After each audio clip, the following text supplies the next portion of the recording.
Alright, so, going to be doing a review of Superman Batman World's Finest, Strange Visitor. This is the second volume in Mark Waid's Batman Superman run, and this was sent to me by my friend Chris. Chris, thank you once again. I was excited for this because I really loved the first volume of Superman Batman. I really adored that first volume. So yeah, let's get into this comic. So, for those who remember, Batman and Superman were battling a being called the Devil Neza, and during that time, Robin gets lost in the time stream, and that's not the plot of this story. In fact, that whole plot of Robin being lost in time is filled out in one issue. Here, in this story, the main focus is this new character called Boy Thunder. Or is he a new character? Because, not to bury... I know this comic's been out for a while, but if you are curious... This character is it's a big reveal that even threw me for a loop. That I was like, holy shit, that's who the character is? Like, that's who that character is? Yeah. Although, I'll give you a hint, it does tie into Mark Waid's biggest work, which is getting revisited in the latest storyline. So...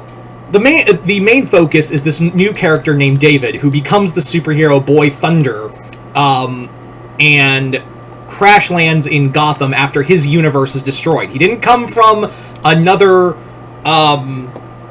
planet in space. He came from another Earth in the multiverse that was destroyed. David has a lot of baggage and emotional trauma after seeing his world die.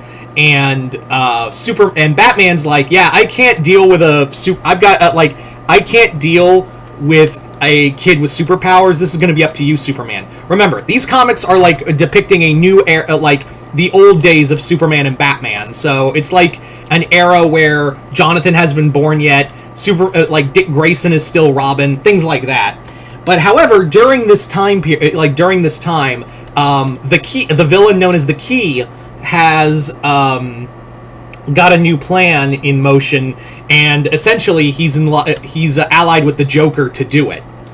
So first, I do love this story, and also Dan Mora's artwork is awesome. Like, Dan Mora is probably becoming one of my favorite artists out there.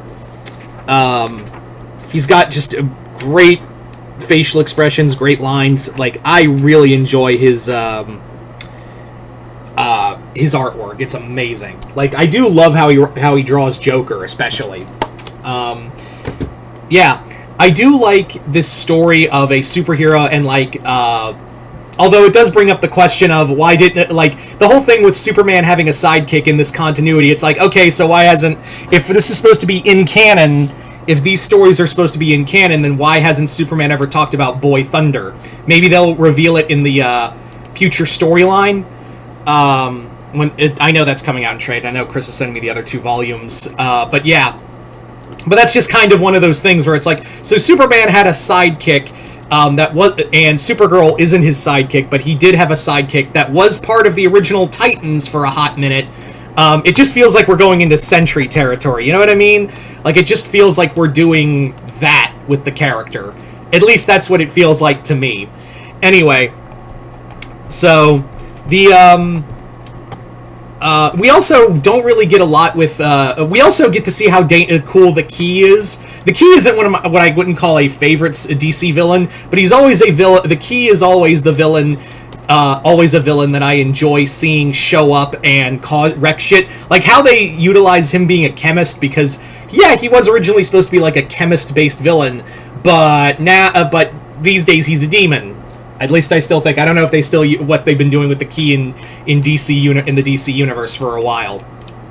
But the Key basically, how he unlocks like certain fears in people and like makes them agoraphobic or afraid of closed spaces or open spaces. It even gets to Batman, where he's like, "Look, Superman, you and Supergirl, the only ones who can save Gotham right now. Please help, because we can't leave we're chemically locked in to the Batcave. It's like affecting us." Yeah. The story is pretty solid. I do wish they would talk more about the trauma of it. Like, I wish they would talk more about the trauma of losing the world. There's only one bit between Boy Thunder and Supergirl, and Supergirl just kind of acts aggressive towards him for no reason. Like, it's like, and they don't really go into detail as to why Supergirl feels like she's like, it's almost like a sibling thing, even though they're cousins between her and Cal. But yeah. All in all, still a decent book. I really enjoyed it. The reveal as to who David was a big part. And I really enjoy these comics. Again, continuity-wise, it doesn't really make a lot of sense. But I'm still enjoying. Mark Waid clearly loves writing Superman and Batman, and you clearly see it in these World's Finest books. So yeah, if you haven't already, go check out these stories. They're a lot of fun. Yeah. Anyway, so there you go, guys. That is my review. And you guys tell me in the comments below if you've been reading World's Finest. Let me know in the comments below what you guys thought. Chris, thank you once again. Other than that, hope you all enjoyed this. I'm Mr. Multiverse. I'll see you next time in the Multiverse.